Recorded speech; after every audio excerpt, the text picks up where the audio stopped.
arquitecturas flexibles y el diseño bioeficiente. Hoy presentan lugares comunes que, bajo sus palabras, son espacios que dan cobijo o que dan soporte de lo común, de lo colectivo. Pero también son nuestros intereses, investigaciones, tópicos e ideas recurrentes. Van a hablar de su trabajo de forma no lineal. Esto es, troceando y mezclando proyectos para establecer relaciones no evidentes. Y si acaso volver a ellos más tarde para observarlos desde un lugar distinto. Os doy paso a estudio 08014 y ya.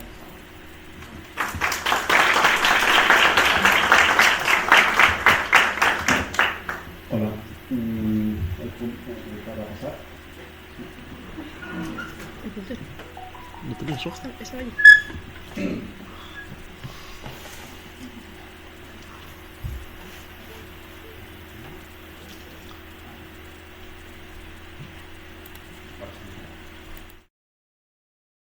Vale, pues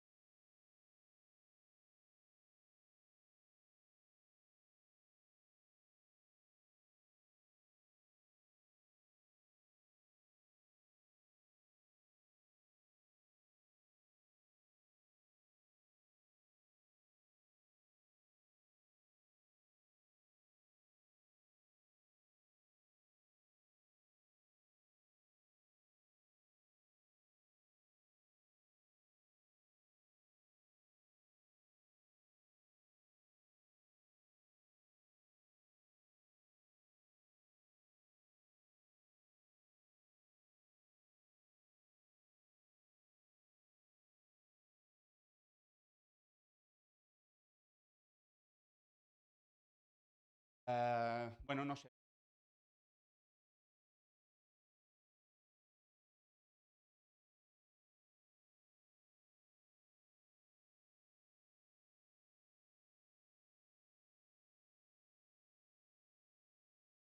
Marchan,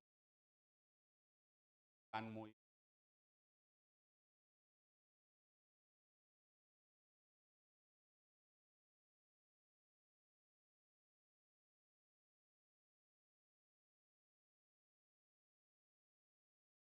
calas, ramas.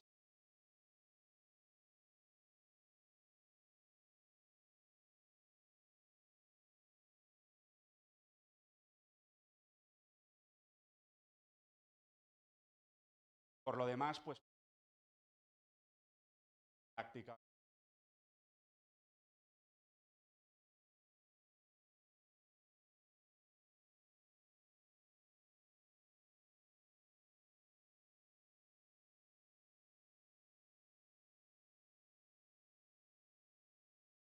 Dado la charla, lugares comunes. Lugares comunes habla de imagen de un país, ¿no? Alison y dar cobijo a un programa, el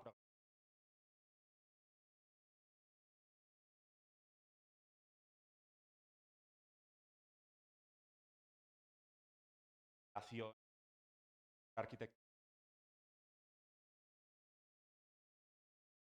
o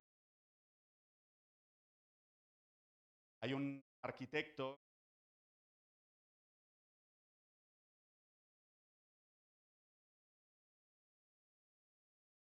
que es Morales, se dedicaba a muchas cosas.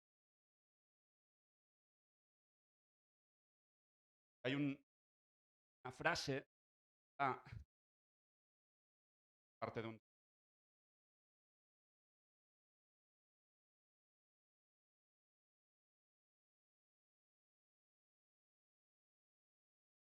arquitecto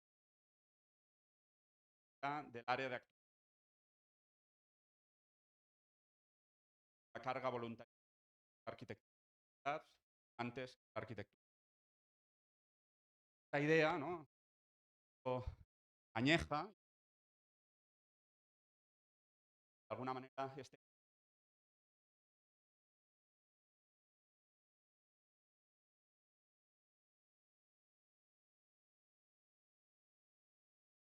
al ver lugares comunes recurrentes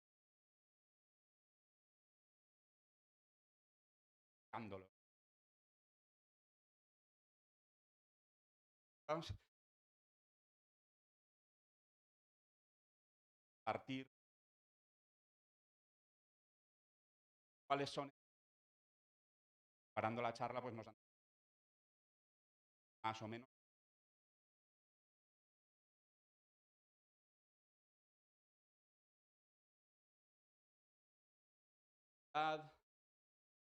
cables, tales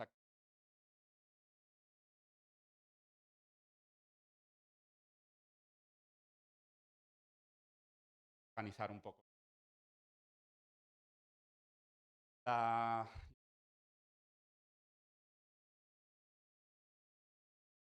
Con la cita... ¿No habéis oído nada o qué? Vale, vale. Con la cita...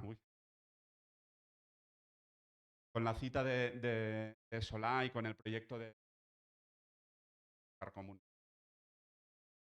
Es un poco cualquier proyecto de educación más allá de su escala, programa, aunque hay escalas y programas. Queda pues es o no la construcción de fragmento o de fragmento de que lo hemos querido dar con esto.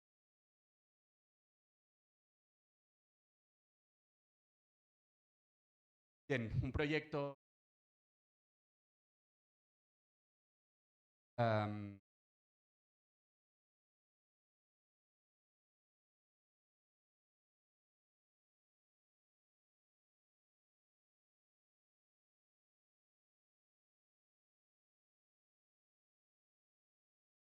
barrios,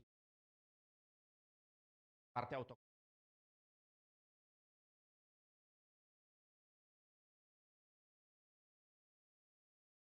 barrios en este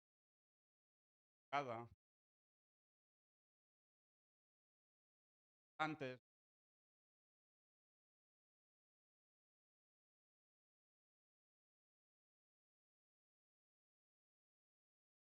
entonces lo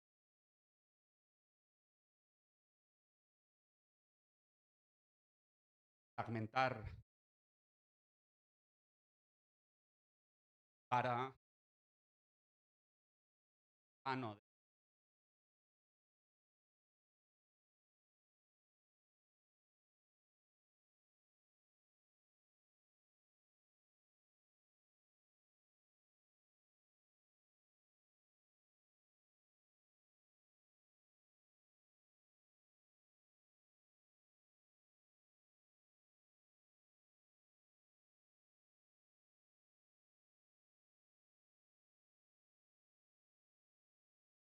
donde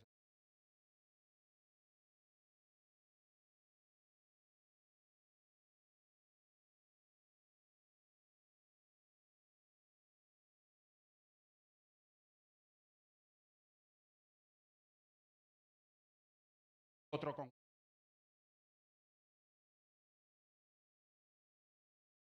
arrasa otra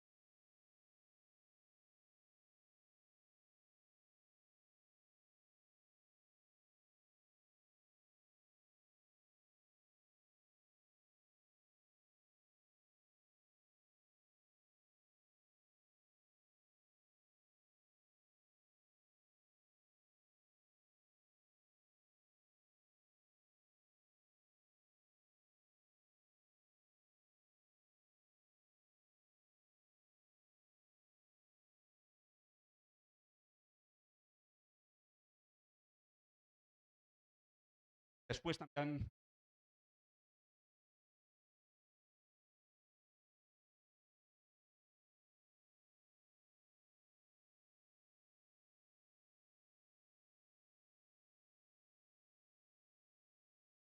fábrica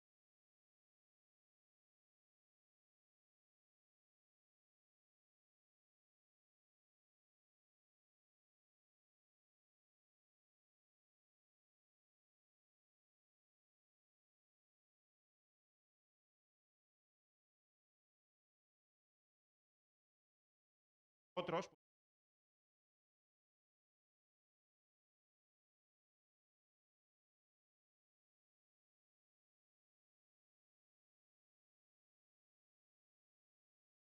patio, plaza.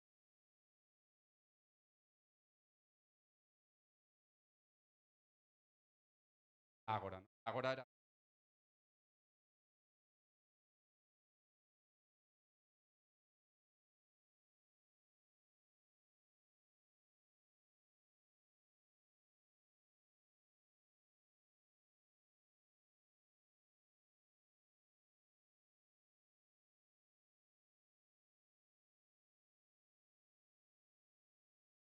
pues hay una cuestión de volumen,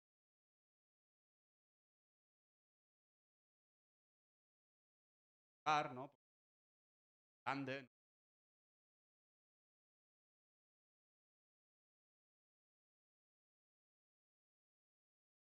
Para adaptarnos a la plaza.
La el proyecto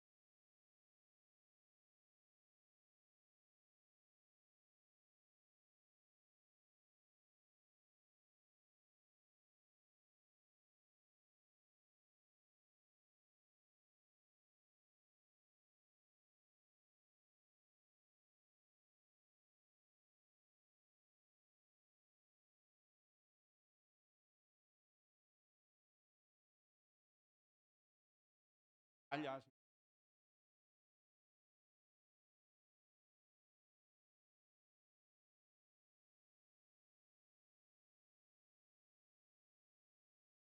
la calle, una calle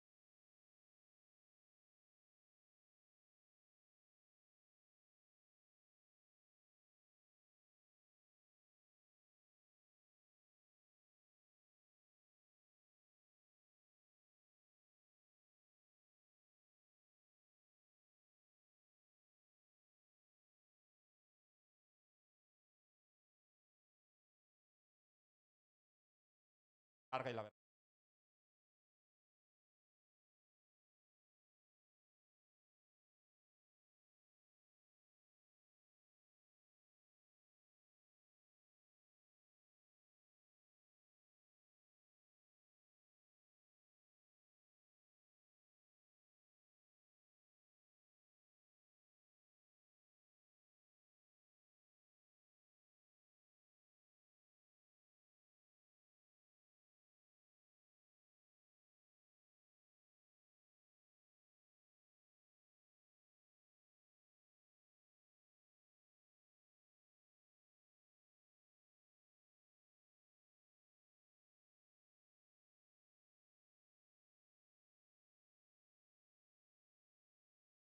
Hables,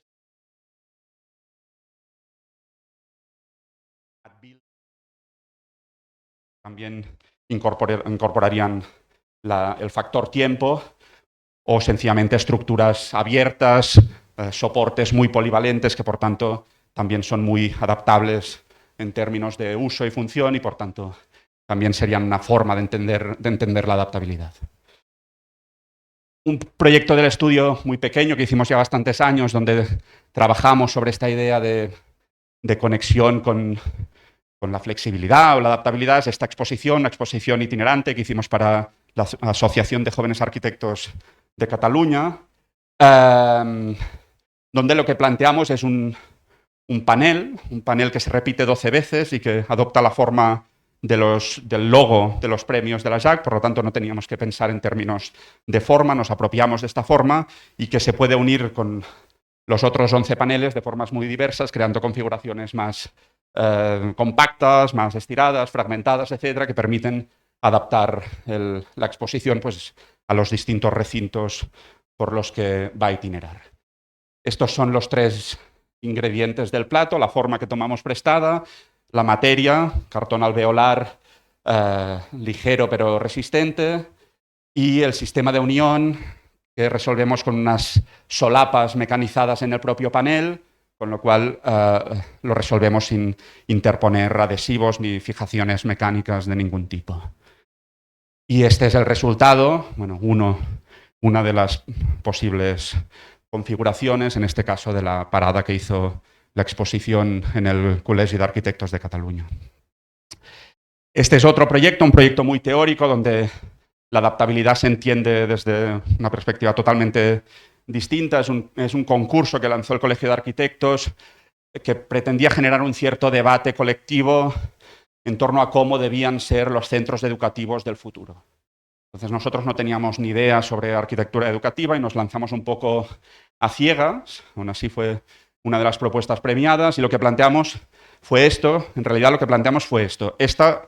¿No? La entrega fue solamente un dibujo, este dibujo, donde el soporte que veíais antes, ¿no? Un soporte abierto, flexible, ¿no?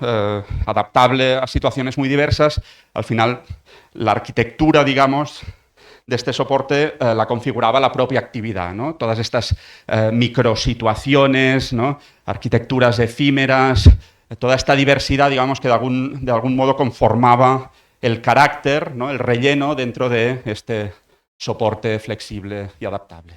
Y esto que lo planteamos en este concurso de una manera como muy conceptual, como más intelectual, digamos, en el proyecto de Saifa Keller, que os empezábamos a explicar antes, lo introdujimos ya de una manera un poco más seria. Aquí lo que planteamos es resolver la estructura con un sistema de hormigón prefabricado, de grandes luces y gran altura entre forjados, que de alguna manera es el soporte, lo que permanece en el tiempo y dentro del cual el programa se va organizando a través de unos pequeños recintos, unas construcciones que se resuelven con madera, luego lo veremos en alguna otra imagen, construcción por lo tanto más ligera y más efímera, en el sentido de intentar evitar la prematura obsolescencia de este edificio, entender que el soporte es lo que permanece en el tiempo, pero el programa puede cambiar, la función puede cambiar, y en este sentido intentar hacer una estructura más resiliente.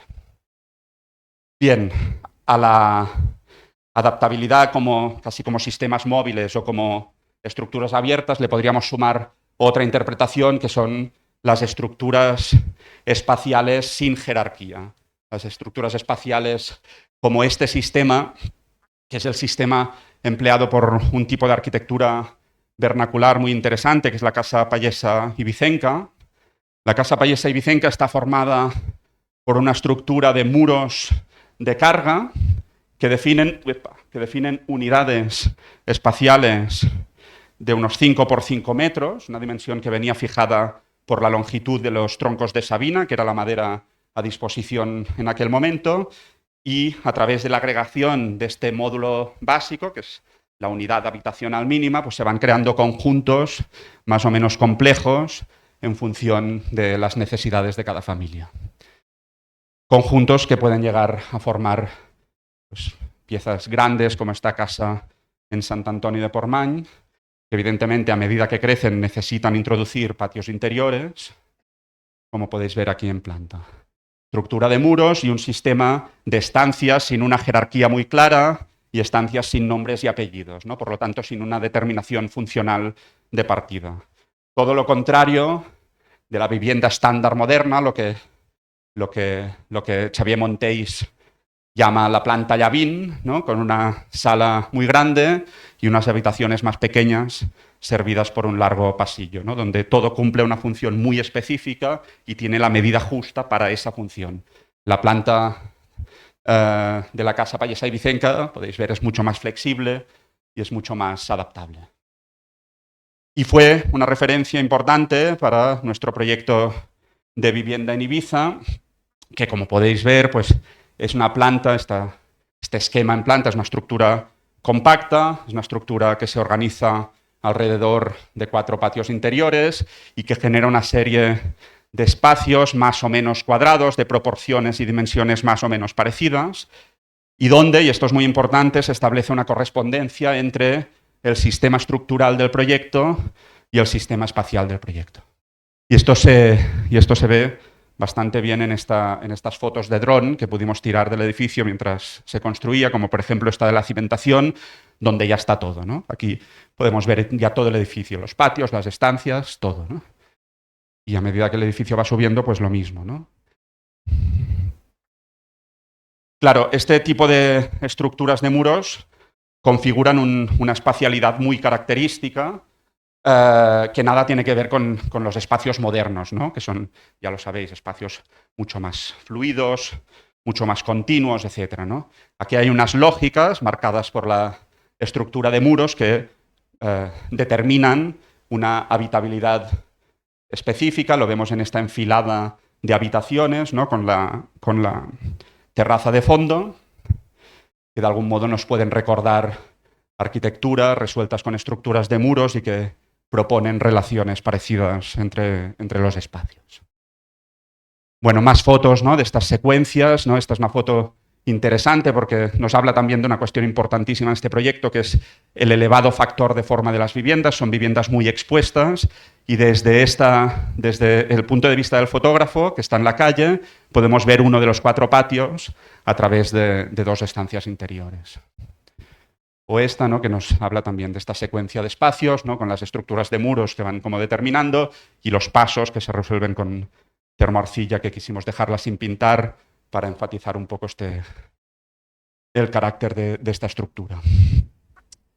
Y ya termino este capítulo con esta imagen. Estas viviendas, lo vais a ver después, son viviendas que tienen un largo desarrollo alrededor de los patios, por tanto, por fuerza aparecían espacios de transición y desde el principio entendimos que estos espacios tenían que ser algo más que espacios de paso, no podían ser simples vestíbulos o simples pasillos. Y para ello lo que hicimos fue darles dimensión, darles ancho, darles superficie y darles también unas buenas condiciones de iluminación y ventilación a través de los patios. Y este es un poco el resultado, ¿no? Esta no es una foto de atrecho, es una foto que pudimos hacer de una vivienda ya habitada poco después de ser entregada a uno de sus inquilinos, y para nosotros fue como bastante bonito ver que se habían apropiado del espacio de ¿no? Con esta especie de informalidad doméstica, ¿no? Nada proyectada, pero que a nosotros pues, nos gusta mucho, ¿no? Y un poco aquello furtivamente, cuando hemos ido volviendo a las viviendas, pues sacamos el móvil y vamos fotografiando como estas escenas domésticas, ¿no? Y de alguna manera esto también nos habla de adaptabilidad y de soporte flexible, ¿no? Que de algún modo deja espacio pues, a la expresión personal de cada uno de los habitantes, ¿no? Bueno, tercer capítulo, tercer lugar común, lo hemos llamado umbrales activos, y en este caso estaríamos hablando de resolver el límite en arquitectura no tanto como una membrana fina que separa, sino como un espacio profundo que contiene. Es decir, resolver la transición o el límite como de una forma mucho más arquitectónica, ¿no? Pensar en los límites como algo activo y como algo habitado. Y me parecía difícil encontrar una referencia mejor para ello que esta planta de uno de los castillos británicos que popularizó Louis Kahn para hablar de su distinción entre espacios servidos y servidores, donde, bueno, ya lo veis, ¿no? La fachada es una fachada gruesa, súper gruesa, 3 metros de espesor, donde hay una serie de estancias de servicio, digamos, que activan o que dan servicio a la sala central que hay en cada una de las plantas del castillo, ¿no?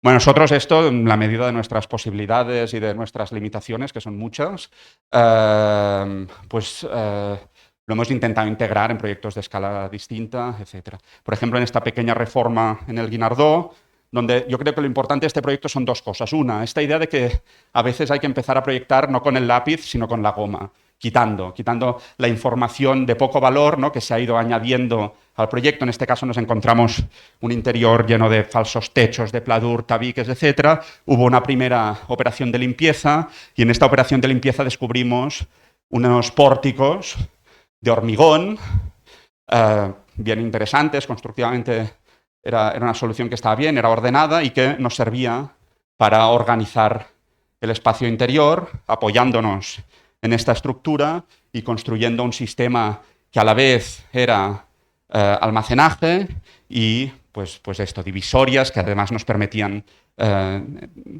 traer la luz a los espacios más alejados de la fachada en este proyecto y por lo tanto es un límite que separa pero que tiene un cierto espesor y por tanto también contiene. Y por otro lado queríamos como desmarcarnos muy claramente de este soporte, ¿no? El soporte somos conscientes que es lo que va a quedar para siempre, ¿no? Seguramente cuando venga la siguiente reforma va a borrar todo lo que hemos añadido nosotros y por tanto hay como una autoconciencia de relleno, ¿no? Y por tanto nos separamos, construimos con sistemas ligeros y identificamos muy claramente soporte de relleno, lo que estaba y lo que añadimos. Y esto lo estamos trabajando ahora también en un proyecto actualmente en construcción, un centro de entidades en Sant Cugat del Vallès, que no me voy a detener a explicar.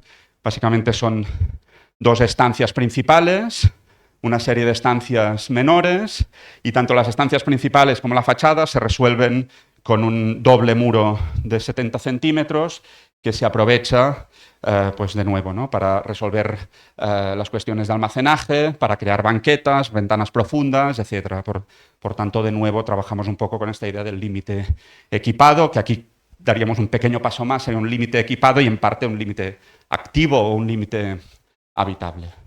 Estos cerramientos los resolvemos en parte con bloque de hormigón, por tanto hay una parte pesada y el resto es con madera, creando pues las carpinterías, los armarios, las banquetas, etc. Y a partir de una cierta cota de 220, unos montantes que permiten traer la luz a las estancias más interiores.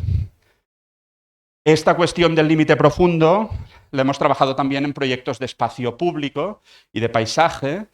En este, por ejemplo, este es un proyecto de un camino histórico en la margen del río Llobregat, que con el tiempo se había convertido en una carretera de tráfico pesado y el ayuntamiento nos solicitó pues, como una renaturalización de este camino, ¿no?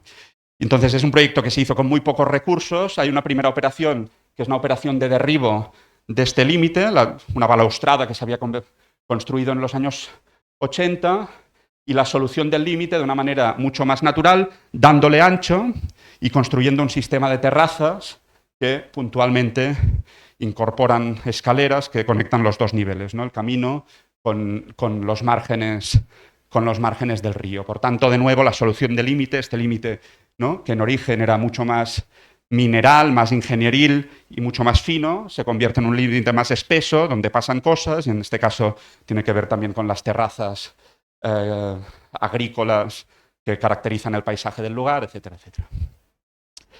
Y lo mismo en otro proyecto de espacio público, en este caso mucho más urbano, que no me voy a entretener a explicar, pero en este caso era un proyecto de pacificación de un tramo de calle y de mejora de la relación en este punto de aquí entre las calles del perímetro de este espacio y unos jardines que había en el centro. Y esta es la situación como previa, ¿no?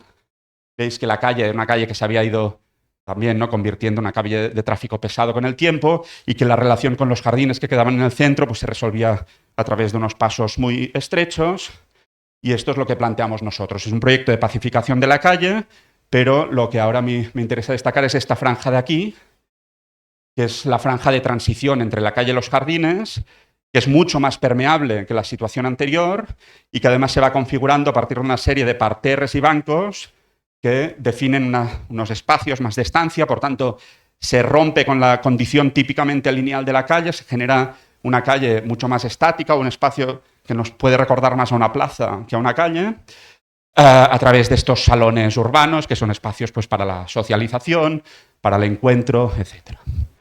Bueno, este incremento de la permeabilidad se explica en este esquema, y esto ya son fotos del proyecto construido, ¿no? Donde se ve claramente esta franja organizada a partir de los parterres, o cómo se ha convertido este tramo pues, en algo mucho más permeable y en algo, insisto, ¿no? Que nos puede recordar mucho más a un jardín o a una plaza, porque no hay una dirección dominante, ¿no? La gente anda en todas direcciones, se sienta, toma algo en la terraza, etc. Bien, siguiendo un poco con esta idea del umbral, pero entendiendo el umbral no tanto como un límite activo y equipado, sino como una transición entre exterior e interior, vamos a terminar el capítulo dando una pincelada de tres proyectos, y me parecía interesante empezar con esta referencia de proyectos de vivienda en Barcelona de los años 60, donde está la solución del acceso a la casa, ¿no? La transición entre la calle y la casa tiene un carácter casi ritual, ¿no? El primer proyecto ya de nuestro estudio es un centro de psicología en Tarrasa, situado en una planta baja muy profunda, que bueno, decidimos resolver como una transición que opera en el grado de privacidad. Pasamos de la calle, lo público, hacia las consultas de esta consulta de psicología, que son la parte más privada del programa, a través de una serie de espacios de un tamaño mediano, donde se desarrollan actividades en grupo. Y lo interesante es que esta transición de privacidades tiene su correspondencia en una transición ambiental. Pasamos de un espacio no climatizado a las consultas que sí están climatizadas, a través de todo este volumen de aire, que es un volumen de aire bioclimatizado, es decir, que no está climatizado activamente, con sistemas mecánicos activos, sino que funciona como un gran colchón de aire que mitiga el shock térmico entre la calle y las consultas climatizadas. Y este es un proyecto que ya es un poco añejo del despacho, pero que para nosotros es importante porque planteamos por primera vez esta noción del espacio bioclimático, aquí todavía de una forma muy intuitiva, pero ya veréis que es una cuestión que ha ido saliendo ya en otros proyectos y que lo hemos ido trabajando de una manera un poco más científica, un poco más técnica. Bueno, este sería el primer espacio de acceso, una especie de vestíbulo exterior y al aire libre, y este sería el último, un distribuidor que da acceso a las consultas, que como veis se sitúa bajo un lucernario, que sirve para iluminar no solo el distribuidor, sino también las consultas a través de unos montantes de vidrio, y sirve también para establecer un sistema de ventilaciones cruzadas con el acceso y, por tanto, refrescar y generar unas condiciones ambientales mejores, sobre todo en verano, de todo este espacio intermedio.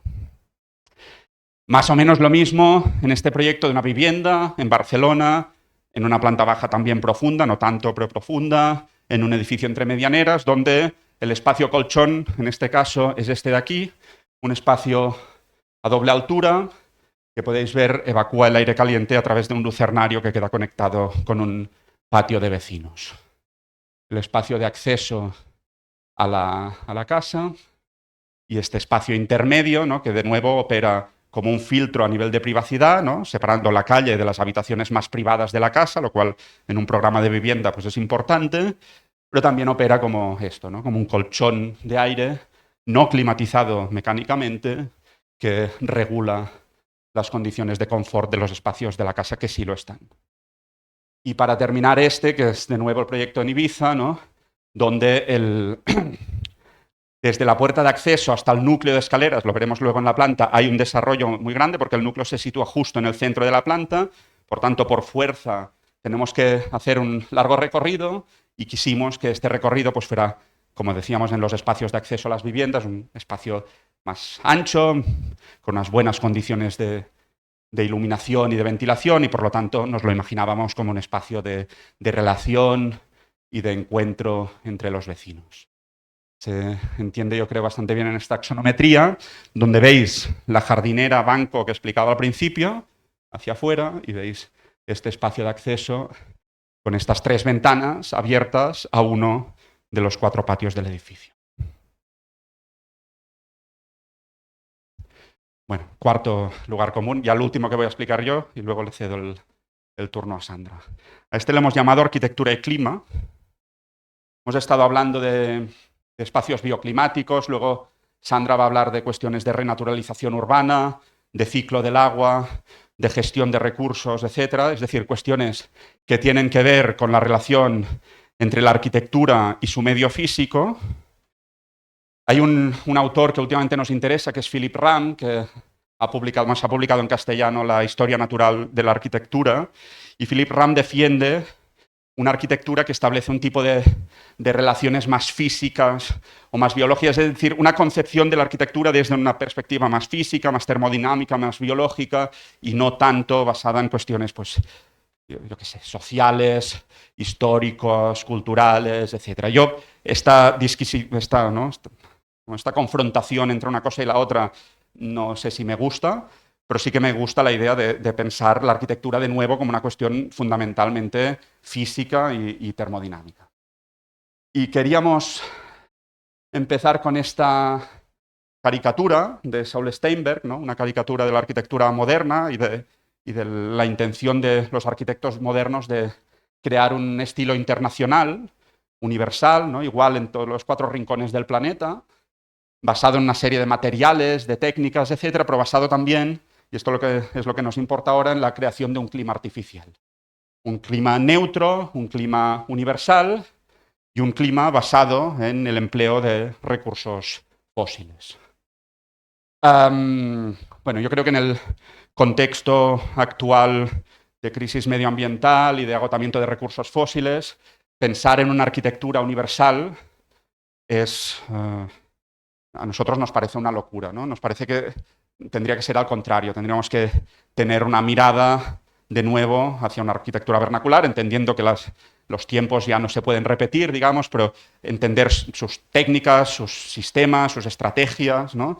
De confort pasivo, entender la arquitectura desde los recursos empleados y desde los impactos generados.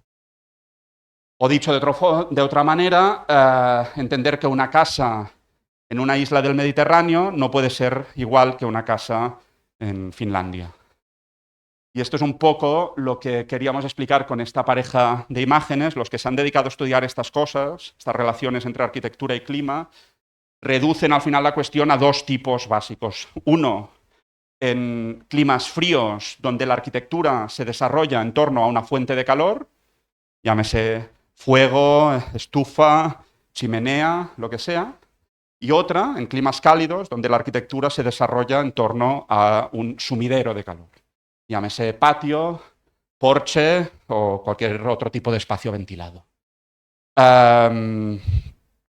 Bueno, esto sería como todo lo contrario, digamos, de pensar la arquitectura de una forma universal. A nosotros esta mirada como más climática de la arquitectura nos ha influido. Es decir, entender que la arquitectura, el material fundamental de la arquitectura es el aire, y el control de este aire, de su movimiento, de sus diferencias de temperatura, etc., es una cuestión importante y muy generadora de arquitectura, pues es algo que a nosotros nos cambió un poco y que ha influido en los proyectos en los que hemos estado trabajando últimamente. Y es un aprendizaje que sobre todo hicimos en el proyecto de vivienda en Ibiza, las 24 viviendas de Ibiza. Ya hemos hablado un poco del contexto, este barrio un poco complicado, ¿no? con el cual quisimos tomar una cierta distancia, y por lo tanto la estrategia de implantación del edificio, esta estrategia un poco ensimismada, tiene que ver con darle un poco la espalda a este contexto, pero también tiene que ver con una mirada, con interés por la arquitectura del lugar. Ya hemos estado hablando de la Casa Pallesa Ibicenca, pero también en general, de forma más general, por la arquitectura doméstica vernacular de los climas cálidos, que como sabéis son arquitecturas de mucha inercia, normalmente organizadas en torno a patios interiores, con unos sistemas de ventilación muy eficientes, etcétera, etcétera. O sea, quisimos que la forma se generara un poco desde una reflexión que proviniese desde ahí, ¿no?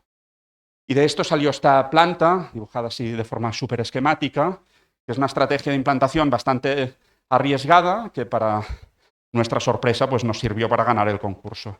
Y la estrategia es como en realidad muy sencilla. Aplicamos las distancias al límite de parcela que nos fijaba la normativa urbanística, de manera que se genera una planta cuadrada de 28,5 metros de lado, organizada en torno a 4 patios interiores de 6 por 6 metros cada uno.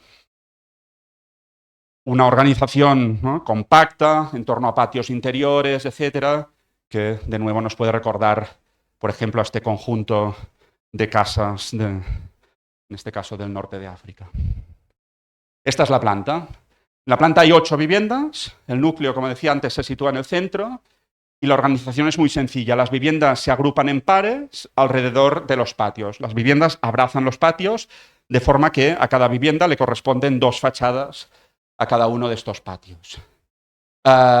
Esto evidentemente pues, deriva en una habitabilidad muy expuesta, ¿no?, continuamente relacionada con los espacios exteriores y semi-exteriores, pero deriva también en el comportamiento energético de estas viviendas, que son viviendas con un altísimo factor de forma, y por lo tanto todas las estancias de todas las viviendas tienen doble orientación y por lo tanto tienen unas condiciones muy buenas de ventilación y de iluminación natural.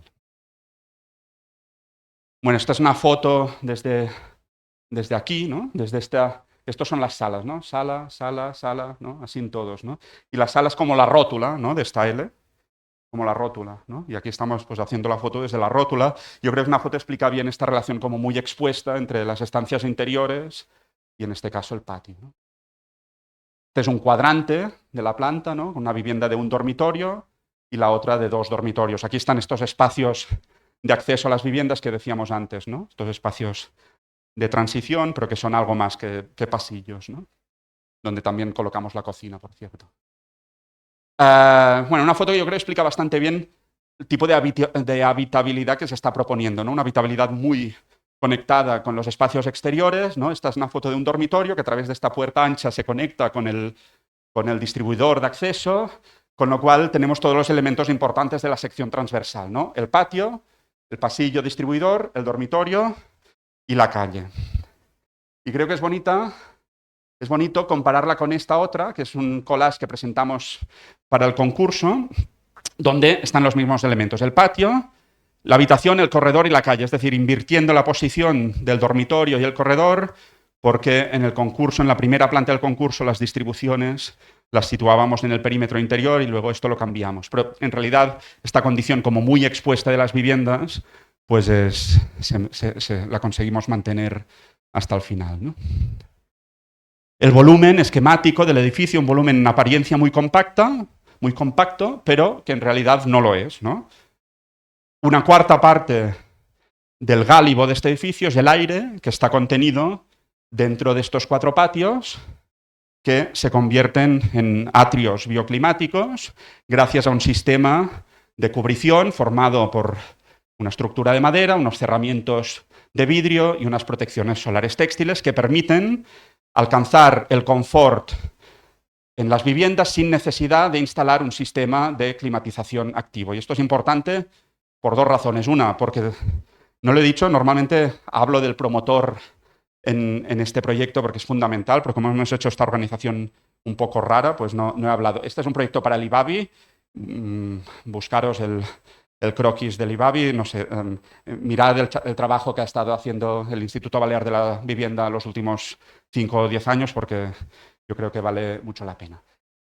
Y esto del promotor aquí es importante porque, hasta donde yo sé, es el único promotor de vivienda pública en España que se atreve a resolver edificios de viviendas sin instalación de un sistema de calefacción centralizada, aunque le demuestres con cálculo que son viviendas completamente pasivas, la inercia pesa más y hay que instalar calefacción. En este caso no fue así. Y después es importante también, evidentemente, a nivel medioambiental, pero también a nivel económico y social, puesto que este es un edificio destinado a familias de rentas bajas y, por lo tanto, con este sistema gratuito y natural de calefacción y refrigeración, evitamos situaciones de pobreza energética. El funcionamiento de estos atrios, más o menos ya supongo que lo conocéis, ¿no? Tenemos como dos situaciones tipo. A la izquierda en verano, a la derecha en invierno. En verano los vidrios se abren, los toldos se cierran y el atrio pasa a funcionar como un umbráculo ventilado que va evacuando el calor que se acumula en los estratos superiores por efecto chimenea y con una ventilación cruzada con una serie de ventanas situadas en la parte baja del patio. Y en invierno el funcionamiento es al contrario. El vidrio se cierra, los toldos se abren y el patio pasa a funcionar como un captador y acumulador de calor por efecto invernadero, un calor que se va trasladando al interior de las viviendas, generándose por cálculo de proyecto una temperatura unos 4 o 5 grados por encima de la temperatura exterior en invierno. Bueno, algunas fotos del atrio, ¿no? De la cobertura sin la protección solar y con la protección. Esto no lo he explicado, en planta tercera la tipología cambia un poco, introducimos viviendas de 3 dormitorios, pero menos viviendas, con lo cual se generan una serie de terrazas, ¿no? Ganamos una serie de espacios, estas terrazas tienen cierto valor de uso, esta es una terraza comunitaria, la de al fondo es una terraza de uso particular y esta estructura se repite 4 veces, pero también tienen sentido climático porque permiten aumentar la superficie de captación de estos atrios en esta planta tercera. Bueno, vamos bajando y esta es la base de los atrios con la vegetación recién plantada cuando se hicieron las fotos. Una vegetación que es interesante como regulador de las condiciones de humedad y temperatura de estos atrios, pero que también es interesante explicar que es una vegetación esta y la del resto de zonas vegetadas del proyecto que se riega con agua de lluvia recuperada, por lo tanto es una vegetación sostenible en tanto en cuanto no se utiliza agua de la red para su riego. Y nada, termino. En realidad este capítulo era para hablar del proyecto de Ibiza, que es donde hemos podido desarrollar estas cuestiones más a fondo, pero evidentemente el conocimiento adquirido pues, hemos intentado trasladarlo a otros proyectos. Por ejemplo, este otro proyecto de vivienda pública en Blanes, cerca de Barcelona, bueno, tampoco tiene especial interés, pero básicamente hay una decisión tipológica que está ligada con las cuestiones climáticas. Nos daban una pastilla de 75 metros de largo por 18 de ancho y a diferencia de las otras propuestas finalistas que todos planteaban viviendas pasantes, lo que hicimos fue fragmentar este volumen en dos barras de 7,5 metros, separadas por un patio de 3 metros, de manera que teníamos viviendas con un factor de forma mucho más alto, mucha más fachada por unidad de superficie, por tanto mejores condiciones de iluminación y ventilación, y después nos permitía, esto se ve en la sección, cubrir este patio y crear una especie de atrio bioclimático parecido al de Ibiza. Bueno, esta sería una imagen de la sala, este espacio pasante abierto a la calle a través de esta especie de dilatación de la terraza, que es como una prolongación de la sala en un clima donde se puede habitar durante muchos meses el exterior, y al fondo pues la ventana abierta al patio. Y de nuevo Saifa Keller, ¿no? Nos habíamos quedado en este soporte flexible, adaptable. No habíamos hablado de la piel, una piel resuelta con una estructura ligera y unos cerramientos de policarbonato que nos permiten capturar todo un volumen de aire entre esta piel y los espacios interiores construidos con este sistema de cajas de madera, que son los que contienen puramente el programa que se nos pedía, y por tanto se genera este volumen de aire bioclimatizado que mitiga el shock térmico, bla, bla, bla, todo lo que hemos estado explicando, y aparte generamos todos estos espacios intermedios que son muy interesantes porque son muy polivalentes y son muy flexibles en términos de uso. Bueno, esta es la vista exterior. El proyecto lo estamos desarrollando, ya no es exactamente esto, de hecho está cambiando bastante, pero bueno, de momento os enseñamos imágenes del concurso que son las que se pueden enseñar. Y nada, esta ya es la última de este capítulo, que es una comparación del factor de forma de los 3 proyectos que hemos explicado en verano y en invierno, con los atrios abiertos y con los atrios cerrados. Por lo tanto, la manipulación de estos atrios permite modificar el factor de forma de los edificios y permite, volviendo a los tipos climáticos que explicábamos al principio, que funcionen como fuentes de calor en invierno y como sumideros de calor en verano. Y te cedo paso, Sandra.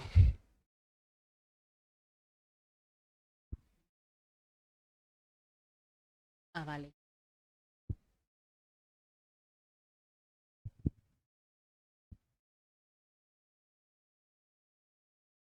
Vale.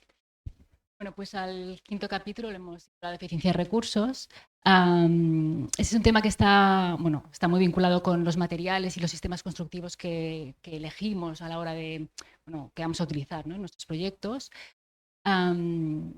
Decía Albert Cucci en su tesis sobre la tapia que toda técnica invierte el mínimo esfuerzo necesario para conseguir la mínima calidad requerida.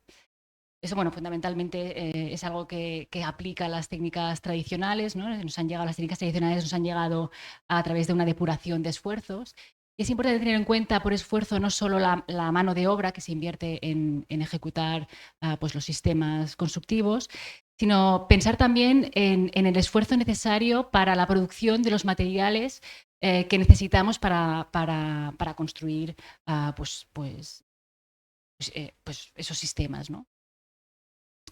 Y un buen ejemplo de ello es muros de piedra seca, como los del campo ibicenco.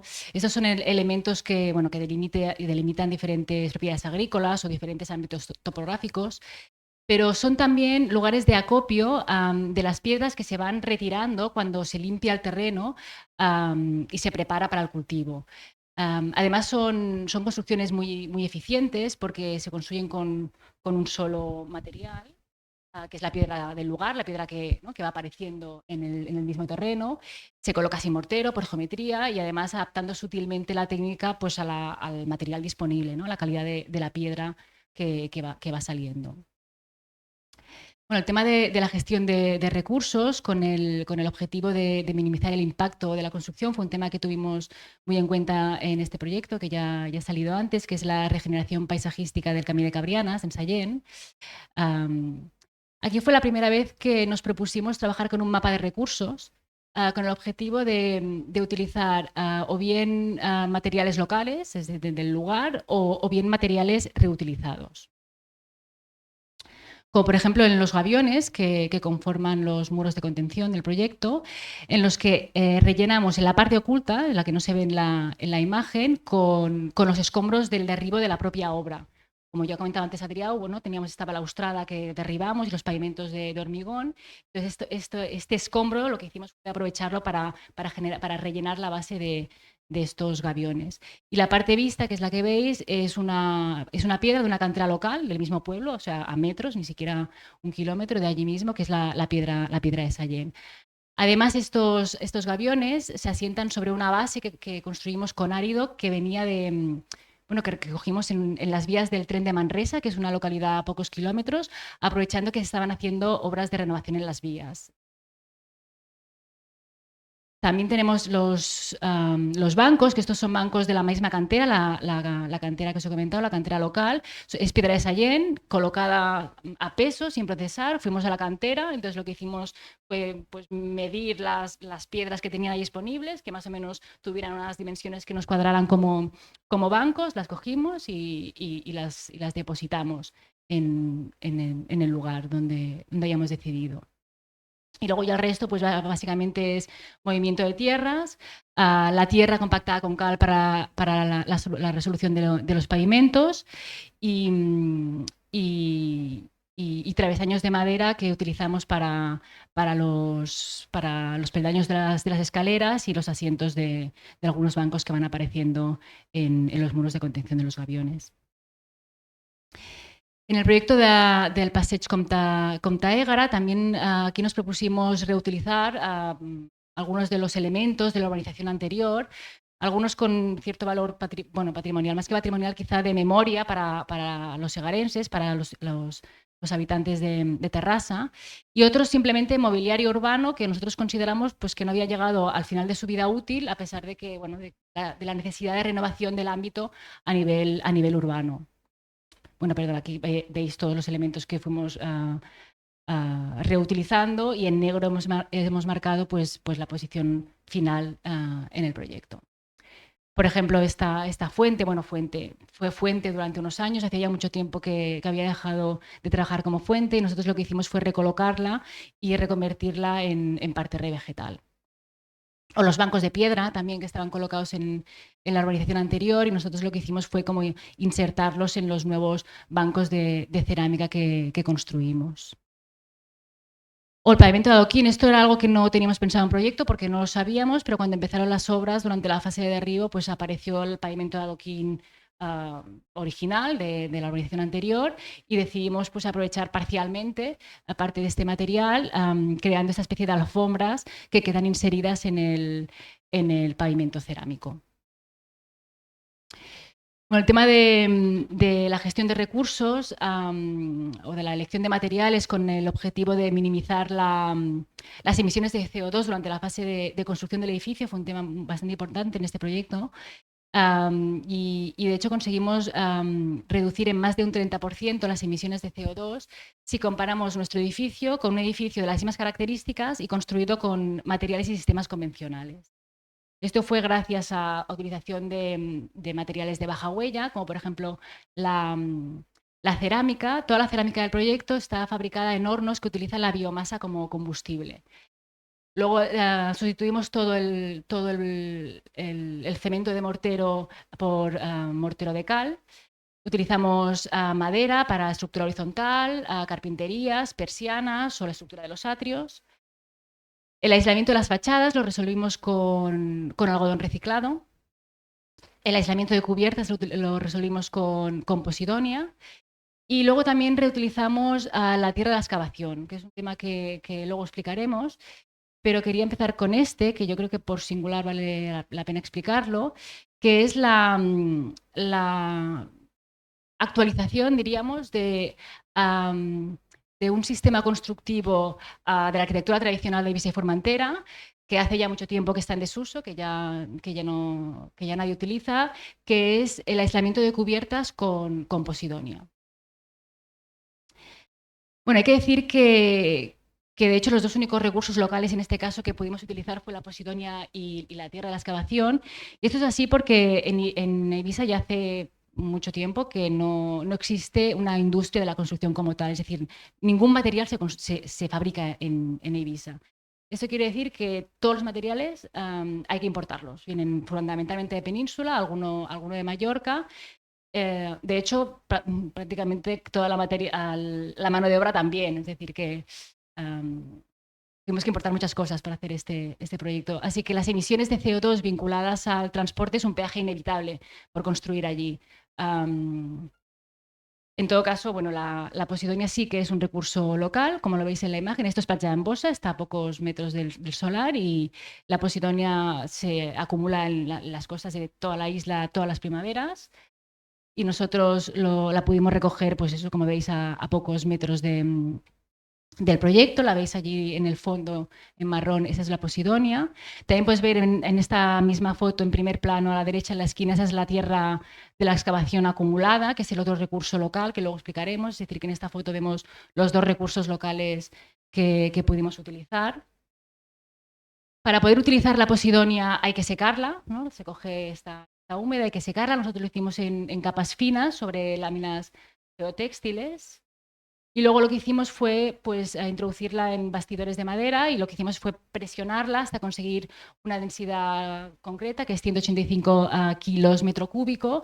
Pero con esta densidad conseguíamos una landa de 0,044, que de hecho es una landa muy similar a cualquier aislamiento térmico que podemos encontrar en el mercado. Y este es el otro recurso local, que es la reutilización de la tierra de la excavación, que nosotros la aprovechamos para rellenar los muros de termoarcilla, que es el formato que decidimos utilizar para construir todos los muros del proyecto.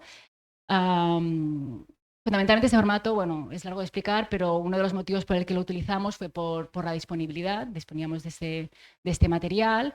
La cuestión es que el bloque de termoarcilla es un bloque hueco, es un bloque con muy poca masa, Y así como fuimos avanzando durante la fase de proyecto y también con nuestros consultores de sostenibilidad, fuimos viendo que lo que necesitábamos en el proyecto era, era ejecutar muros de elevada inercia térmica. Entonces, bueno, como sabéis, pues la termorcilla es un formato muy poco adecuado para construir muros de elevada inercia térmica. Entonces, ante esta situación, pues podíamos o cambiar de sistema o ver, bueno, cómo lo resolvíamos, ¿no? Y se nos ocurrió aprovechar la tierra de la excavación para rellenar los bloques de termorcilla. Y bueno, esto nos permitía, por un lado, aprovechar un residuo de obra inevitable, que es la tierra de la excavación, ¿no? que se genera inevitablemente, y por otro, mejorar las prestaciones de un formato industrializado, un bloque hueco como es la termorcilla, a dos niveles. Por un lado, la mejora de la energía térmica y por otro, la mejora del comportamiento acústico, que luego también explicaremos, mediante el aumento de la masa, ¿no? A través del relleno con la tierra. Bueno, con esta ilustración, con esta axonometría, perdón, queremos ilustrar un poco dónde colocamos estos o qué muros del proyecto se rellenan con tierra y con qué objetivo. Uno de ellos es la hoja interior de las dos que conforman la fachada. El objetivo de rellenar este muro era aumentar la energía térmica de la envolvente del edificio. Los otros muros que rellenamos fueron las divisorias entre viviendas. En este caso era para mejorar el comportamiento acústico. Nosotros decidimos dejar todos los muros sin revestir, entonces la única forma que teníamos para dar cumplimiento a la normativa acústica era mediante el aumento de la masa, ¿no? Estamos haciendo la típica solución multicapa, pues el aumento de masa nos resolvía el problema. Y el último es la fachada de los patios. La fachada de los patios está resuelta con un solo muro de termorcilla sin aislamiento térmico. Y aquí lo que hacíamos era rellenábamos estos muros de forma que al quedar las celdas de la termorcilla saturadas de tierra, la termorcilla pierde la capacidad aislante que tiene, se aumenta la conductividad de estos muros y, por tanto, mejoramos la transmisión de temperatura entre los átrios bioclimatizados y el interior de las viviendas. Era el objetivo, ¿no? Con lo que nos ha explicado antes Adrià en Arquitectura y Clima, en el capítulo anterior. Esto, evidentemente, fue algo que, bueno, con nuestros autores hicimos como cálculos del comportamiento del edificio con diferentes soluciones, ¿no? Para que no fuera algo intuitivo, ¿no? Sino ver realmente cómo se estaba comportando el edificio. Y aquí lo que podéis ver son diferentes soluciones para las fachadas, la fachada exterior de 2 hojas y la fachada de patio, rellenándolas o sin rellenar de tierra. Entonces, la opción que veis recuadrada es la opción en la que tanto la fachada exterior como la fachada de patio están rellenas de tierra. Podéis ver que es la opción que tiene más inercia térmica.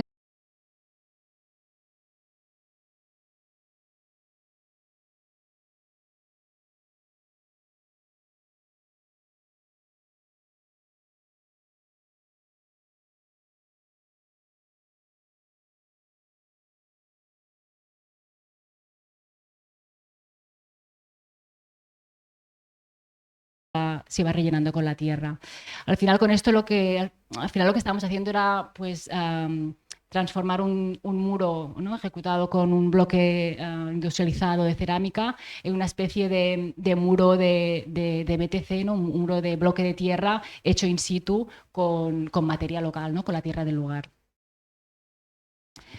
Bueno, el tema de dejar la materia vista en bruto, sin revestir, incluso a veces con soluciones o con materiales que no están pensados para ir vistos, es una constante en nuestros proyectos.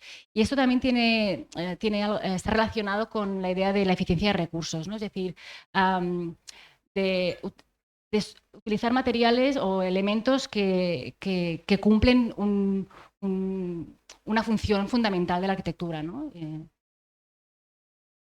Esto en el caso del proyecto de Ibiza, pues también fue así, no dejamos la termorcilla vista, pero no fue algo que decidiéramos desde el principio, fue algo que fue evolucionando, así como fuimos avanzando en el proyecto. Y para muestra esta imagen, esto es el alzado que presentamos en el concurso.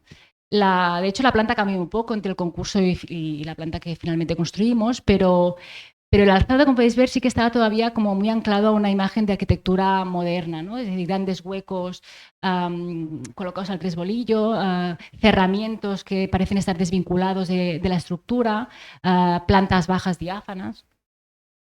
Esta ya es una imagen que generamos durante la fase de proyecto. Ya se ve un volumen más esencial, con las oberturas alineadas, con una proporción de opaco, ¿no? Y de obertura pues, más equilibrada. Ya parece más un proyecto de muros de carga más similar a lo que finalmente construimos. Y esta es una fotografía del edificio construido.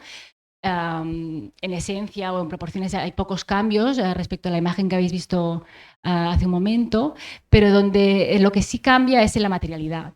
Y bueno, como habéis visto, teníamos pensado en la fase de proyecto resolver lo que es la planta baja y los encintados con mortero de cal, pero durante la obra decidimos cambiar esta solución por utilizar la misma termoarcilla, el mismo bloque. Simplemente lo que hacíamos era girarlo para mostrar la cara acanalada.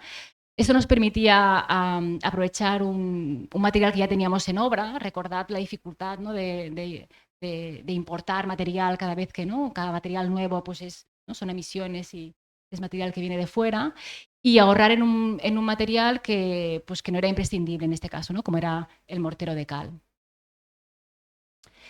La cuestión es que, bueno, al dejar todos estos muros vistos, pues nos dimos como, bueno, la necesidad o que quisimos tener un control absoluto de todos estos muros, así que empezamos a dibujar planos de replanteo de todos los muros de proyecto. Aquí podéis ver, bueno, esa es la fachada, ¿no? La fachada exterior. Todo esto es termoarcilla, pero cada color pues representa una manera de colocar el bloque, un formato distinto, pues si es una pieza que traba, ¿no? Si es dintel, si es, pues bueno, al final todo el puzzle para poder construir esta fachada, ¿no? Pero al final toda esta complejidad queda oculta, ¿no? Al final en unas fachadas muy esenciales, de un solo material, ¿no? Pero al final donde van pasando muchas cosas distintas, ¿no? Aparecen diferentes texturas, aparecen celosías, la solución de esquina, ¿no? Que simplemente es, ¿no? Son los dos muros ligándose, ¿no? Una solución muy esencial, ¿no? Pero que se manifiesta tal y como es. Más dibujos de replanteo, estos son los muros interiores, ¿no? Que también dibujamos pues, todas las piezas, ¿no? Y con el mismo criterio que os he comentado antes. En el caso de los interiores, pues decidimos pintar las paredes de blanco, también para una mejor difusión de la luz natural y para generar como un soporte más neutro. En el caso del pavimento también es un tema interesante porque también evoluciona a una solución más esencial. En la fase de proyecto estaba resuelto con un revestimiento de baldosa cerámica, pero durante la obra, también para simplificar y trabajar con algo más eficiente, decidimos aprovechar la propia losa flotante que estábamos construyendo para dejarla con pavimento acabado. Que la podéis ver con más detalle. Entonces, lo que sí que decidimos hacer es, ya que estábamos dejando esta losa como pavimento, fue dignificarla una vez más con el material que teníamos a disposición, que era la termoarcilla, y utilizarla para resolver los detalles de la losa, como por ejemplo en la imagen del centro podéis ver las juntas de retracción, que las resolvimos con la misma termoarcilla, o cascotes, los cascotes de termoarcilla que se iban generando así como íbamos avanzando en el aparejo de los muros. Los introdujimos en la masa de hormigón, de manera que aprovechábamos para darle color al pavimento y además aprovechamos para reducir un residuo que se nos estaba generando en la obra. Más dibujos, estos son los patios, ¿no? con los criterios también que hemos ido hablando. Aquí en los patios podemos ver esta textura que también aparece en la fachada exterior y que una vez más pues, también fue algo que surgió durante la obra, también para intentar trabajar con soluciones más eficientes. Aquí en proyecto estaba resuelto con un mortero de cal, un revoco de mortero de cal de 2 centímetros, todos los patios. Y durante la obra se nos ocurrió la opción de minimizar la cantidad de mortero que poníamos en esas paredes, de forma que que la termoarcilla se podía manifestar, ¿no?, con este mínimo revestimiento, pero este mínimo revestimiento al mismo tiempo nos permitía sellar todas las juntas e imperfecciones de la fábrica, que al final era el objetivo, ¿no?, de este revestimiento, de forma que lo resolvíamos con el mínimo material imprescindible. O sea, lo que hacíamos era aplicar la misma solución, el mortero de cal, pero lo que hacíamos era retirar, una vez aplicado, retirábamos todo el material, de forma que solo quedaba el material en las zonas rehundidas y en las grietas. Esta es una imagen del encargado de obra, aplicando el encarado, que es Pedro, una persona fundamental en la fase de obra, que nos conecta de alguna manera con esta otra, que son las payesas, ¿no?, en sus rituales de mantenimiento de la arquitectura, ¿no?, que también hemos perdido, ¿no?, encalando, emblanquinando, como dicen en Ibicenco, los muros de sus casas para protegerlos de la intemperie. Y ya vamos con el último lugar común, materia orgánica. En este apartado nos estamos refiriendo a temas como la introducción del verde, la biodiversidad, el ciclo del agua, la desmineralización de la arquitectura, al final en un encaje menos traumático con su entorno. En este apartado, pues ya habéis ido viendo en los proyectos que han ido saliendo que son temas o cuestiones que hemos incorporado en proyectos como el Camí de Sallent o el Passeig Comte Égara, o incluso que son temas también presentes en proyectos como el de Ibiza o como el de Saifa Keller también, pero para no alargarnos tampoco mucho, hemos decidido centrarnos en este proyecto, que además creemos que es paradigmático seguramente de este lugar común. Este es un proyecto que acabamos hace como 1 año y medio. Se sitúa en una encrucijada de la Champla. Es un proyecto pequeño, tiene unos 2.000 metros, que es lo que ocupa una encrucijada tipo de la Champla. Aquí podéis verla, de hecho, a pie de calle. A la izquierda, pues, esta imagen previa a la intervención. Bueno, previa a la intervención, o también la imagen muy similar a cualquier cruce de la Champla, que todavía hay tantísimos, y que si paseáis, pues seguro que os encontraréis muchos similares a este. Y en la derecha podéis ver cómo quedó después de la intervención. Hay que decir que este proyecto forma parte de un proyecto de escala mayor, que pretendía la ejecución de corredores ecológicos, más o menos situados cada 3 calles, con el objetivo de conectarse con las grandes áreas verdes que fundamentalmente en Barcelona se ubican en la periferia de la ciudad. La idea era empezar a implementar esta infraestructura ecológica por el Eixample Central, que es el distrito de Barcelona con menos espacio verde por habitante. Más o menos la idea era implementarlo en unos 10 años. Esta primera intervención estaba formada por 21 ejes o 21 calles transformadas en ejes y 21 encrucijadas que pasaban a ser plazas. Este proyecto no se ha podido llevar a cabo por los últimos cambios políticos que ha habido en el gobierno de la ciudad. Pero lo que sí se ha podido ejecutar son estos 4 tramos, un tramo más largo, que es el que va en dirección litoral, que es la calle Consell de Cent, y 3 tramos más cortos, que son en dirección mar-montaña, las calles Rocafort, Borrell y Girona, y sus intersecciones, que la idea era convertir esas intersecciones en 4 nuevas plazas. Nosotros ganamos el concurso para la plaza que está marcada en rojo, que es la intersección entre el nuevo eje verde de calle Rocafort con calle Consell de Cent. Esta es la pinta que tenía la planta antes de la intervención, y lo que hemos dicho, una encrucijada característica de la Champla, como hay tantas, con aceras de unos 5 metros adosados a la fachada, y luego el resto, pues, espacio dedicado al vehículo. Entonces el proyecto es muy sencillo, lo que hace es crear un gran espacio verde en el centro, que es donde antes estaba, ¿no?, el espacio en el que antes estaba ubicado o dedicado al vehículo, pues un gran espacio verde, pues, separado de las fachadas, ¿no?, por este ámbito urbano que lo rodea.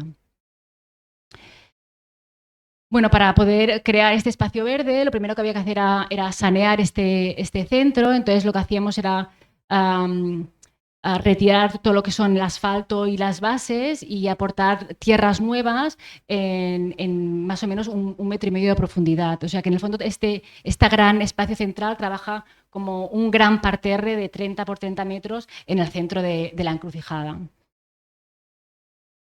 Y el proyecto, bueno, es sencillo. Esta parte central está formada por 6 parterres de geometrías irregulares, vegetados completamente, también con pequeñas topografías, y el espacio restante entre estos parterres está pavimentado con sauló, que la verdad que no sé cómo se dice en castellano y no sé cuál sería el equivalente, pero el sauló es como un granito descompuesto y es como una arena, que es con lo que allí en Cataluña se resuelven todos los parques. De forma que lo que hacíamos era alejarnos de las soluciones típicas de plaza dura que veníamos teniendo en los últimos años en Barcelona, para introducir pavimentos naturales y filtrantes pues, en el centro de la ciudad. A nivel de circulaciones, bueno, lo interesante es que era encontrar este equilibrio entre el contraste entre centro y perímetro, que ¿no? Esta voluntad que teníamos de generar una especie de oasis o de jardín en medio de la ciudad, pero al mismo tiempo no olvidar que estamos en una encrucijada de la Eixample y por tanto permitir los flujos de gente, ya no a través, ¿no? Tener que dar la vuelta, que era lo que pasaba antes cuando tenías las aceras, pues no a través de la encrucijada, sino pues por el interior del jardín, ¿no? A nivel de arbolado, sí, rápidamente, pero antes de la intervención había pues lo que hay en tantas ciudades, ¿no? Típico árboles de alineación delante de las fachadas con sus alcorques pequeños, ¿no? Además una sola especie, a veces eso se hace, ¿no? Es muy habitual, se decide por una especie y se repite, ¿no? en toda la calle. Había 15 unidades y nosotros, de hecho, el objetivo era poner todos los árboles que pudiéramos, ¿no? Por capacidad de espacio y de servicios disponibles, todos los que pudiéramos. Y pasamos de 15 que había a 32, más que doblamos. Y además de una sola especie que había a 5 especies, ¿no? O sea que también mejoramos sustancialmente la biodiversidad. A nivel de criterios, pues varios, ¿no? Desde paisajísticos, ¿no? Para diferentes alturas y tamaños de copa para poder pues rellenar todos los formatos, mantener la floración a lo largo del año, combinar caducas y perennes, ¿no? Para mantener el verde pero dejar pasar el sol en invierno, y luego temas pues quizá un poco más científicos, digamos, que intentamos incorporar especies que fueran buenas captadoras de CO2, sobre todo de baja demanda hídrica, eso era muy importante y bien adaptadas al clima de Barcelona, y también un tema importante era que fueran atractoras de la fauna local. Bueno, un tema fundamental, aquí creo que no tenéis este problema, le preguntaba a uno de vuestros compañeros, ¿no? Si aquí teníais problemas de sequía con el agua, ¿no? Pero allí en Barcelona, claro, plantear un proyecto así, ¿no? Con tanta cantidad de verde en un clima, digamos, semiárido como Barcelona, pues de seguida surge la cuestión de cómo se riega toda esta vegetación, ¿no? Entonces, aparte de lo que hemos comentado, que se apostó por especies pues, de baja demanda hídrica y bien adaptadas al clima de Barcelona, pero además se aprovecharon las obras para construir esa tubería que veis aquí, que aquí se ve un poco escandalosa, pero al final esa es una tubería de agua freática que lo que hace es ampliar la red ya existente en Barcelona y conectarnos con un depósito de agua freática que estaba, de hecho, a 2 calles de nuestra plaza, y esto nos permite regar toda la vegetación sin necesidad de conectarnos a la red. Y de hecho esto ha sido fundamental porque no sé si sabréis que hemos estado 3 años de sequía en Barcelona, y si no hubiera sido por este sistema de riego, pues hubiera sido imposible implementar toda esta vegetación, ¿no? En un proyecto que se basa en su vegetación. Y al final, cuando hay que elegir entre, ¿no? De hecho, en muchas zonas de Cataluña que lo primero que se ha dejado de hacer es regar los parques, ¿no? Así que pensar en cómo se riega es fundamental. Y eso está muy vinculado al tema que acabamos de comentar, que es la reinfiltración de agua al subsuelo. Si queremos continuar regando con esta agua, ¿no? Agua freática, es importante mantener los niveles del agua freática pues, saludables, ¿no? Altos. Entonces, el proyecto lo que planteaba es que el 100% del agua de la zona central se volvía a reinfiltrar otra vez al terreno. Y esto lo hacíamos o bien directamente a través de los parterres, cuando el agua de lluvia es moderada, y si no, a través de estos 4 pozos que veis marcados en negro, que se ubican en las zonas bajas de los parterres, cuando el agua de lluvia pues es más alta, ¿no? Bueno, eso es un tema que nos relaciona un poco con el anterior lugar común y con el proyecto de Passeig Comte Égara, que también aquí durante la fase de obras apareció el adoquín del pavimento original. No apareció mucho porque es una parte más nueva de la ciudad, pero apareció adoquín. Nosotros decidimos pues, aprovechar parte de este adoquín pues, a modo de rigolas alrededor del centro, algunos pavimentos de transición o pequeñas alfombras. Bueno, ya para acabar, algunas fotos. Seguramente esta foto pues, resume muy bien el proyecto, ¿no? Aquí vemos pues, este centro, ¿no? con los parterres y este pavimento de sauló que os comentaba, esta especie de pavimento natural. Es una foto justo al acabar las obras, así que todavía se ve la vegetación muy joven, ¿no? De hecho, lo ideal, ¿no? Seguramente si viéramos la foto ahora o en un par de años, las copas de los árboles ni siquiera nos dejarían ver la cota de la calle, ¿no? y lo que está pasando. Algunas fotos más de detalle. Este es el centro de la plaza. Lo que veis aquí, estos troncos son casi como una pataleta nuestra. Se nos pidió unos juegos infantiles y al final conseguimos, yo diría que conseguimos después de instalar estos troncos que están hechos con madera local y que al final son juegos, pero son lo que cada uno quiere que sean, ¿no? Es decir, se utilizan de muchos modos y lo utilizan muchos usuarios, que al final creemos que es lo importante en un espacio público y abierto para todo el mundo. Una foto más reciente, aquí ya vamos viendo cómo la vegetación va conquistando la plaza, ¿no? Y ya se va acercando más a un refugio climático, ¿no? Que también es un poco como lo habíamos pensado cuando lo proyectábamos. Y una foto de detalle, donde se ve muy bien el contacto entre este centro naturalizado y el perímetro más urbano, resuelto con esta baldosa típica de la Eixample de Barcelona, que es el Panot. Bueno, en esta imagen se ve bien esto que hemos comentado de las circulaciones, ¿no? En este frágil equilibrio entre encrucijada y jardín, ¿no? Y bueno, y algunas fotos ya más de detalle, más abstractas, pero que seguramente muestran mejor el cambio que ha representado este proyecto de una encrucijada de asfalto en medio de la ciudad a un nuevo espacio verde. Y en el que además es fundamental ya no solo los árboles de los que hemos hablado un poco, sino también las más de 30 especies que vegetan los parterres y que dan cobijo a los humanos, pero no solo a los humanos, a los pájaros, insectos y polinizadores, ¿no? Y demás especies, y que le da sentido también al lema con el que ganamos el concurso, que era el Parlamento de las Especies. Bueno, ya para acabar, simplemente hemos preparado un pequeño epílogo como para un resumen también, para ver mientras preparábamos la charla nos preguntamos cómo se relacionaba nuestra presentación con el título de este año del FEDSAC, que es Grounded, ¿no? Enraizado. Y bueno, os proponemos como tres vínculos, a ver un poco también cómo lo veis, aunque no sé si es un poco de debate ni... Y bueno, entendíamos a Grounded como lo esencial, ¿no? Como lo fundamental. Bueno, ahí siempre nosotros nos hemos sentido cómodos, ¿no? Trabajando con lo imprescindible, ¿no? Al principio seguramente por necesidad, ¿no? Proyectos más pequeños en los que disponíamos de pocos recursos, pero luego más adelante por convicción. Y bueno, es algo que yo creo que ha quedado bastante bien explicado cuando hemos explicado nuestra obra desde la gestión de recursos. Grande también entendido como un acercamiento a las raíces locales. Para nosotros la arquitectura vernácula ha sido fuente de inspiración.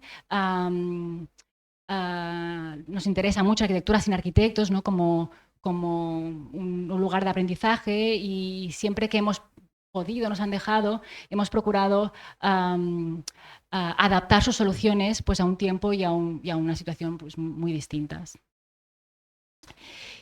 Y finalmente necesario, nosotros creemos que una arquitectura enraizada es una arquitectura necesaria, ¿no? evidentemente, cada arquitecto o cada cual tendrá su idea sobre qué es necesario, ¿no? Y que siempre es imprescindible. Nosotros creemos que si algo no es necesario, quizá sería mejor no hacerlo, ¿no?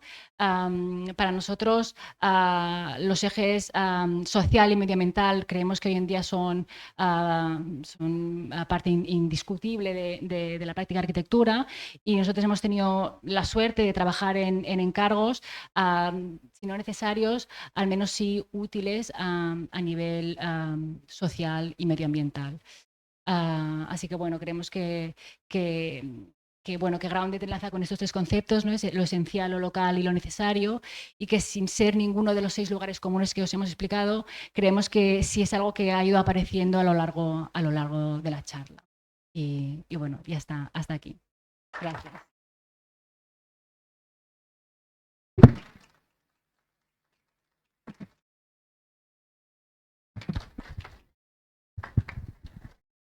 Bueno, ¿se escucha? Sí, sí. Bueno, muchas gracias a los dos. Ahora tenemos un poquito para hacer alguna pregunta si alguien quiere. Yo no veo muy bien, pero sí.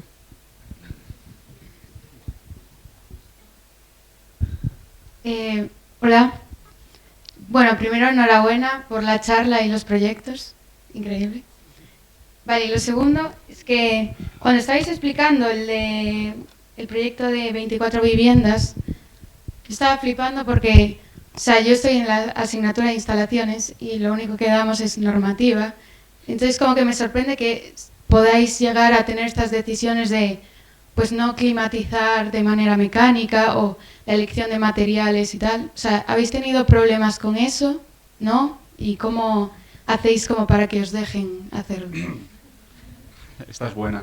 No, hay que justificarlo. Es decir, ¿no? El hecho de no instalar el CTE, digamos, generaba como un contexto más duro desde el punto de vista normativo, pero también te abre la posibilidad de justificar soluciones fuera de normativa bajo tu responsabilidad, ¿no?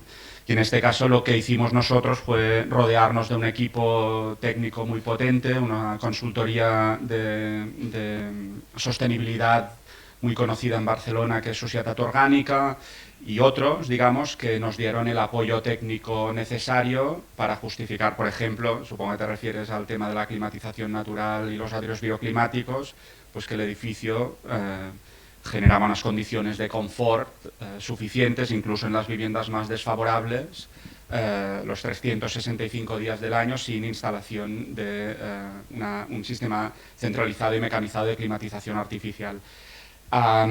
Claro, una es convencer al legislador y la otra es convencer al promotor, ¿no? Que es lo que decía antes. Y nosotros, claro, aquí fue fundamental este tópico, ¿no? Que siempre se dice, pero que es clarísimo. Para que un proyecto salga bien, los arquitectos tienen que empujar, pero el promotor también, el cliente también, yo diría incluso la tercera pata, que es que la constructora no te salga muy rana, ¿no? Digamos. Y en este caso yo creo que los tres vértices del triángulo funcionaron. Y en cualquier caso la figura, ya lo he apuntado antes, de Carles Oliver y del Ibavi, como, ¿no? Casi empujándonos, ¿no? A ir un poco más allá de lo que nosotros nos atrevíamos así a priori a proponer, pues fue fundamental. Por lo tanto, bueno, yo diría esto. Yo quiero decir una cosa, me interesa mucho tu pregunta, porque en ese sentido, o sea, tienes razón, la normativa es un marco normativo que muchas veces nos limita, ¿no? Y nosotros podemos hacer muchas cosas, por lo que ha comentado Adrià, fundamental el promotor, pero al final, en el fondo, el arquitecto siempre tiene la posibilidad de justificar las cosas bajo su responsabilidad, ¿no? Es decir, nosotros estamos haciendo una fachada de patio que no cumple normativa, ¿no? Pero nosotros, ¿no?, lo justificamos, hacemos nuestros números y estamos diciendo funciona, pero funciona de esta manera, ¿no? Entonces yo sí que, ¿no?, vosotros que estáis en la facultad, os invito a revelaros a aquella gente que os diga, pero esto no cumple. Él no cumple, ¿no? Bueno, vamos a calcularlo y vamos a ver qué opciones hay, ¿no? Porque la normativa es un marco muy rígido, pensado para el perezoso un poco, ¿no? Para que las cosas cumplan siempre, ¿no? Entonces yo creo que, bueno, un poco como reflexión, ¿eh? Que no rindáis, ¿no? Y es fundamental que apoye el promotor, porque si el promotor te dice, no, me tienes que cumplir la normativa, entonces ahí estás futut, que dirían acá en Barcelona, pero simplemente como reflexión, ¿eh? Gracias. ¿Más?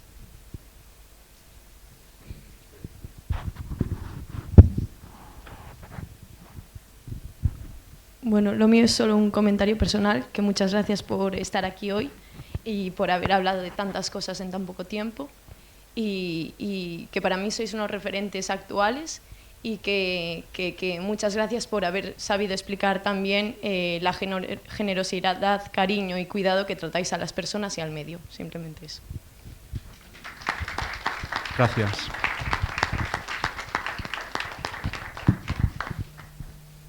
Bueno, ¿alguna pregunta más? ¿No os animáis? ¿No? ¿No? ¿Seguro? Bueno, pues muchísimas gracias a los dos, de verdad.